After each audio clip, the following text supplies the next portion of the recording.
Monsieur le Président, Mesdames et Messieurs les conseillers régionaux, avec tous les Lyonnais et tous les amoureux du patrimoine français, mon groupe se réjouit que le musée des tissus et des arts décoratifs soit sauvé in extremis. C'est évidemment ce que nous voulions. Et nous serions vraiment mauvais coucheurs de nous opposer à ce rapport, tant il récupère les propositions du Front National. Exemple, le nouveau musée des tissus se dotera, entre autres moyens, d'un centre d'expertise sur les métiers d'art et de la restauration, associant un lieu de formation professionnelle de référence à l'échelle nationale pour les métiers du tissu et un centre de ressources internationales. Voilà donc la mise en pratique à l'échelon régional de la mesure 112 des engagements présidentiels de Marine Le Pen, à savoir lancer un grand plan national de création de filières des métiers d'art dans nos territoires et implanter un réseau national de pépinières d'artistes. Qu'il est réjouissant d'avoir gagné la bataille des idées, Monsieur le Président, et de voir l'identité enfin valorisée et protégée par les mêmes qui la moquaient et la combattaient hier.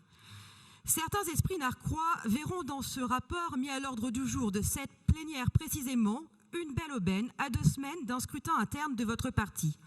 Il faut bien donner des gages à un électorat de droite attaché à son identité. Et ce, d'autant plus lorsque l'on s'est choisi pour numéro 2 une ambitieuse politicienne, Virginie Calmel, ayant fait, il y a quelques mois, une offre de service ministériel à un certain Emmanuel Macron.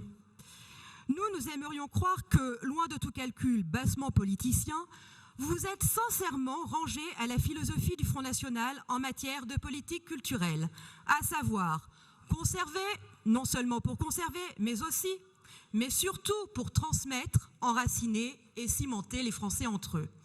Une philosophie génialement résumée par Gustave Mahler qui disait « La tradition n'est pas la vénération des cendres, mais la passation du feu ». Sans quoi, les esprits narquois, toujours eux, diront que si Macron est le maître des horloges, vous semblez être vous, Monsieur le Président, le maître du calendrier. Merci, Madame Marie. Heureusement que vous avez fini sur